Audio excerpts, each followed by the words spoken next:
அன்பர்களே வணக்கம். ஆதிஜோதியின் இலவச மாந்திரீக பயிற்சி வகுப்பில் இன்று நம்ம பார்க்க இருப்பது நீர் எறிதல். அதாவது குழந்தைகளுக்கு நீர் எறிதல், பெரியவர்களுக்கு நீர் எறிதல் அப்படின்னு சொல்லிட்டு ஒரு நீர் எறியும் முறை. முகத்தில் நீரடிப்பது, முகத்தில் நீரடிப்பது. இது சின்ன இப்போ நான் கொடுக்குற மந்திர பதிவு எல்லாத்துக்கும் செய்யலாம். இது சூட்சும ரகசிய பதிவில் தான் வரும். இது நம்ம சரி எல்லாருமே தெரிஞ்சு செய்யட்டுமே அப்படின்னு சொல்லி நம்ம வெளிப்படையாக கொடுக்குறோம். குழந்தைகள் முதல் பெரியவர்கள் வரை எல்லோருக்கும் பயன்படுத்தலாம். அற்புதமாக வேலை செய்யும். எப்படி பயன்படுத்துன்ற முறை நான் இப்போ சொல்கிறேன். அதாவது சில பேர் என்ன பண்ணுவாங்க, சரி ஒரு சின்ன ஒரு விளக்கத்தோடு சொல்கிறேன். சில பேர் அரைகுறையமாக செஞ்சு அதை விட்டுட்டு மறுபடியும் ஏறி நிற்குதுன்னு சொல்லுவாங்க. இது எப்படி? இப்போது ஒரு கழிப்பு எடுக்கிறோம் அப்படின்னு சொன்னால் ஒரு சில பேர் என்ன பண்ணுவாங்க அப்படின்னு சொன்னால் வெறும் கழிப்பு எடுத்து அதை விட்டுட்டு பண்ணி விட்டுடுவாங்க. சில பேர் என்ன பண்ணுவாங்க, கழிப்பு எடுத்து கட்ட அடித்து இது பண்ணுவாங்க. ஆனால் கழிப்பு எடுத்தாலும் சரி கட்ட அடித்தாலும் சரி அதுக்கு இடையில் ஒரு வேலை ஒன்று செய்யணும். இடையில் வேலை ஒன்று செய்யணும். கைப்படுத்தாலும் சரி தொடச்சாலும் சரி இந்த நீர் எறிதல் ரொம்ப அதி முக்கியம். என்னதான் நம்ம அதெல்லாம் செஞ்சாலும் இப்போ 11, 9, 10, 11 வாயுகள் அப்படின்னு இருக்குது இல்லையா கணக்கு. தாபானன் அப்படின்னு சொல்லி அதுமாரி ஒரு லைனாக வருது இல்லையா. அதில் என்ன பண்ணோம் அப்படின்னு சொன்னால், ஒரு வாயு மேல் நோக்கி எழும்புகிற ஒரு வாயில் எல்லாம் கழிப்படுத்த கட்ட வச்சா எல்லாமே போயிடும்.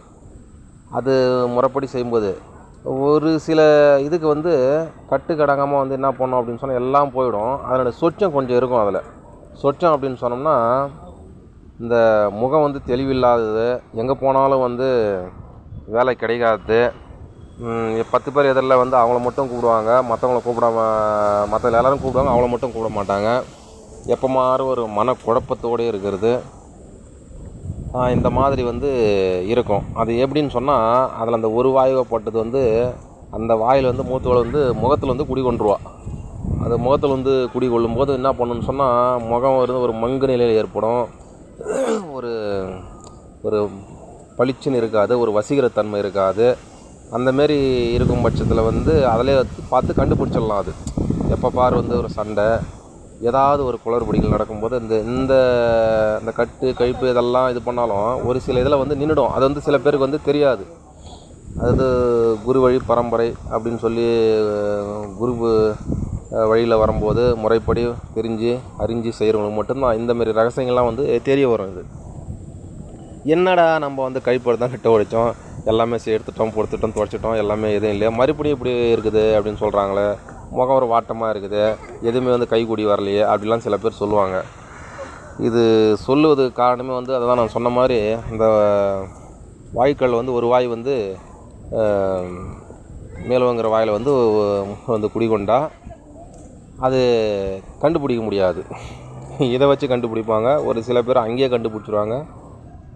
ஒரு சில பேர் எல்லாம் நடந்துட்டு முடிச்சுட்டு போப்போன்னு சொல்லுவாங்க. ஆனால் மறுபடியும் அந்த பிரச்சனை இருக்கும். அது தடைப்படும். அதாவது எங்கே போனாலும் வசீகரத்தன்மையில் தடைப்படும். என்னவோ ஒரு மாதிரி சொங்கி மாரி சொனாங்கி மாரி இருக்கிறாங்க, ஒரு மாதிரி கலையிலேருந்து இருக்கிறாங்க, பாரு எப்படி இருக்கிறாங்க அப்படின்னு சொல்லுவாங்க. அதுக்கு காரணமே இந்த முகத்தில் கொண்டு இருக்கிற விளக்குனா தான் அது சரி வரும். அதுக்கு தான் இந்த நீர் எறிதல் முறை. இது படிப்படியாக அந்த வழியாக எல்லாம் வந்தது தான். இந்த இடையில் என்ன பண்ணாங்க அப்படின்னு சொன்னால், இது செஞ்சால் சரியாக போடும், அது செஞ்சால் சரியாக போடுன்னு சொல்லிட்டு நிறைய பேர் அந்த பதிவு பார்த்து இந்த பதிவு பார்த்து புக்கில் படித்து அதில் படித்து என்ன பண்ணிட்டாங்க, அது முறைப்படி வந்த விஷயத்தை விட்டுட்டு எது வேணுமோ அது 1, 2 மட்டும் எடுத்து வச்சுக்கின்னு அது பண்ணுறாங்க. அதனால் யாரையும் குறைக்க சொல்ல வரல. இருக்கிற விஷயத்தை நமக்கு தெரிஞ்ச விஷயத்த சொல்கிறோம், அது தெரிஞ்சு பயன்படுத்தணும் அப்படின்னு சொல்லிட்டு சரி நேரடியாக மந்திரத்துக்கு வந்துடுவோம். இது ஒரு சொம்புலையோ ஒரு கிளாஸ்லேயோ குழந்தாலும் சரி பெரும் இருந்தாலும் சரி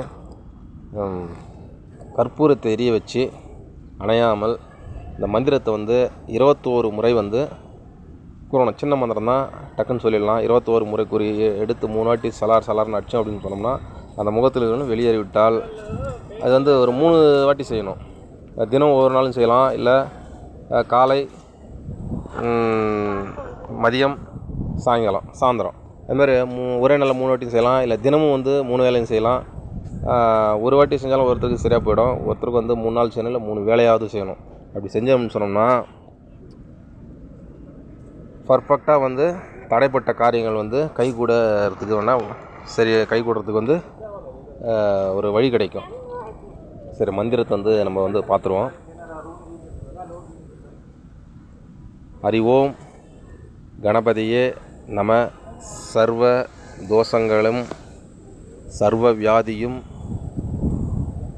கண்ணேறு மனக்கொதிப்பு தீட்டு முறைப்பாடு பில்லி ஏவல் பிசாசு சகல சத்ராதிகளையும் எரி சுடு சுடு நசி மசி நசி.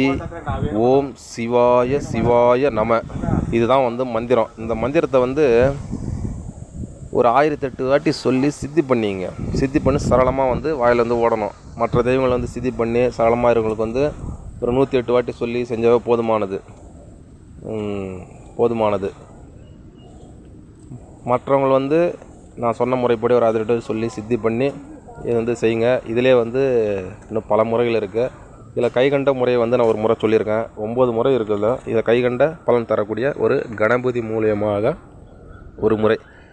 மற்ற தெய்வங்களை வச்சு செய்யலாம். அது செய்யும்போது என்ன பண்ணோம் அப்படின்னு சொன்னால், ஒரு சிலது வந்து கட்டுப்படும், ஒரு சிலது வந்து கட்டுப்படாது. ஆகையினால் இந்த 9 மந்திரங்களில் வந்து ரொம்ப பலன் தரக்கூடிய ஒரு 3 மந்திரங்கள், இது ஒன்று, இன்னொன்று இருக்குது. அப்புறம் வந்து கங்காதியை ஆவணப்படுத்தி செய்கிற ஒரு முறை இருக்குது. இது மாதிரி முறை தெரிஞ்சு செஞ்சால் தான் எந்த ஒரு வந்து காரியங்களை வந்து கைகூடி வரும். மற்றபடி அவங்க அது செய்கிறாங்க இது செய்கிறாங்கன்னு சொல்லிட்டு செஞ்சால் அதெல்லாம் வேலைக்கு ஆகாது. ஏமாற்றுவாங்க. நம்ம வந்து எப்படி இருக்கணும் அப்படி தெரிஞ்சு புரிஞ்சு செய்யுங்க. மீண்டும் ஒரு பதிவில் சந்திப்போம். சேனல் வந்து சப்ஸ்கிரைப் பண்ணுங்கள், லைக் பண்ணுங்கள், ஷேர் பண்ணுங்கள். அதிகமான பேருக்கு வந்து கொண்டு போங்க. இப்படிப்பட்ட விஷயங்கள் வந்து தெரிஞ்சு அவங்களும் செஞ்சு பயனடையட்டும்.